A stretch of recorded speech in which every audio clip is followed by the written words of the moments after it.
It's time for another abrupt re-entry into your lives before yet another unexplained absence.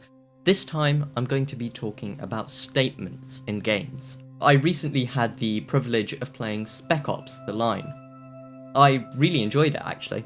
Also, this happened. Call of Duty is being sold as an anti-war game. Let's clarify one thing before going any further into the subject. Call of Duty not being anti-war is not the same as Call of Duty being pro-war. Now that that's clear, we can move on. Before I talk about Call of Duty and why the message doesn't actually work, let's talk Spec Ops: The Line. It's a reboot of some older games, tactical shooters, first released in 1998. There was a gap of an entire decade between Spec Ops: The Line and its predecessor, Airborne Commando. The original games intended to immerse the player in a tactical experience, not trying to simulate warfare, but trying to provide a more realistic feel for it than other shooters. This is the precedent that was set for Spec Ops: The Line. And it's a similar precedent set by all the other Call of Duty titles to date for the latest one. However, Spec Ops: The Line was not intended to be a Spec Ops game in the same way. Its purpose differed. The Line is based on a novella called Heart of Darkness by Joseph Conrad, which also served as the basis for Francis Ford Coppola's masterpiece Apocalypse Now. This is important because the question Heart of Darkness asks of its reader is to identify the difference between the imperialist and supposedly more civilized British culture of the time, and that of the culture that Conrad came across in the Congo, that would have been described as savage by Conrad's contemporaries. Conrad's answer to this question was that there isn't much of a difference. Spec Ops: The Line is not just a retelling of Heart of Darkness, but it does ask a similar question, this time pertaining to the army.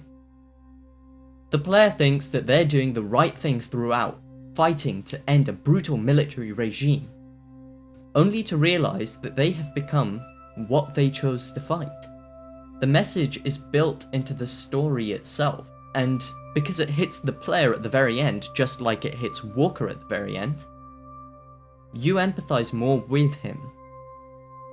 He's being told by one of his hallucinations that it's too late, and that speech might as well be a speech to the player themselves instead of Walker. In fact, it's written to be like this. You spend the rest of the game doing two things: shooting and walking to the next place where you start shooting. The mechanics directly contradict the message that it's trying to get across, and then you're told at the very end that you never questioned it. You never questioned the mechanics. Every time the game put an enemy in front of you, you shot them.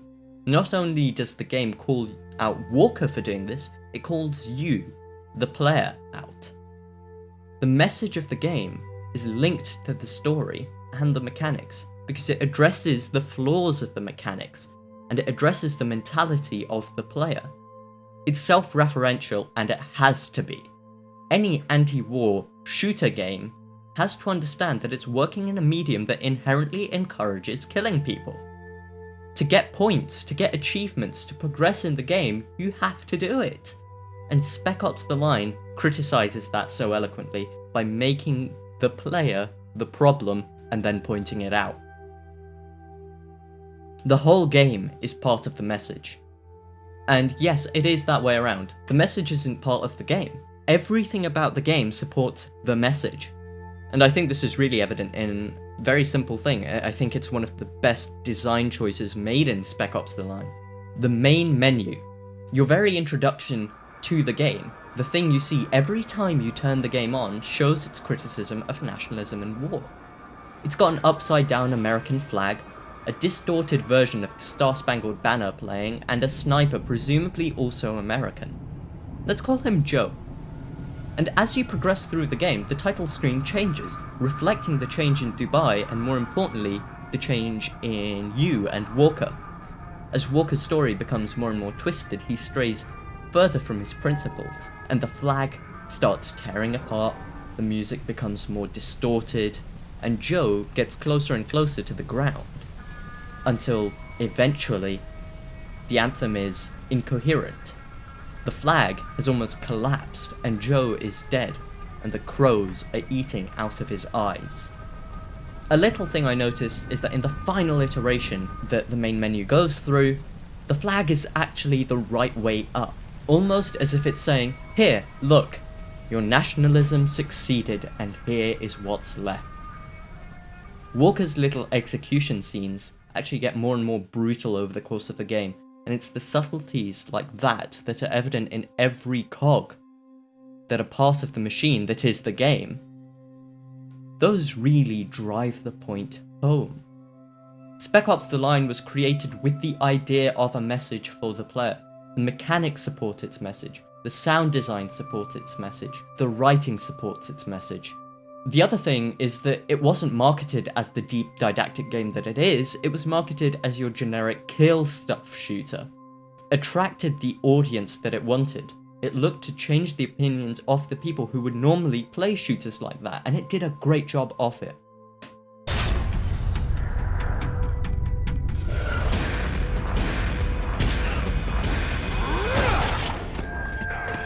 You didn't actually think we'd just let you walk in here, did you?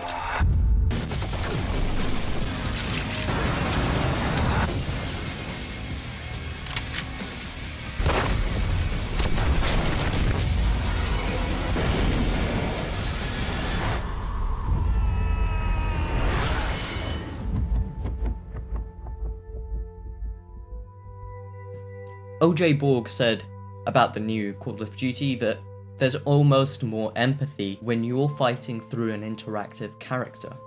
And I agree, but probably not in the way that he wants me to. It adds empathy between the player and the player character. When the player character is criticized, so is the player. Therefore, if the game developers want to send a message to the player, they must send it to the player character first. Herein lies the problem with Call of Duty. To criticize war, it has to criticize the game itself, including the people playing it. It may be presumptuous of me to assume that Activision won't do this, but I think that their anti-war statement, if my guess is right, will be a narrative statement, probably having you grow close to the characters and then killing them off without precedent. This isn't enough to me. The mechanics contradict this entirely. As PC Gamer correctly says, Call of Duty is the game that came up with the term kill streak. Call of Duty, let's not forget, is the game series that narrowed down huge acts to single button presses and had you drop bombs on entire cities. I think it's going to be difficult unless you change the mentality, the ethos of the game itself, and stop oversimplifying huge acts. It would be nigh on impossible to have an impactful statement.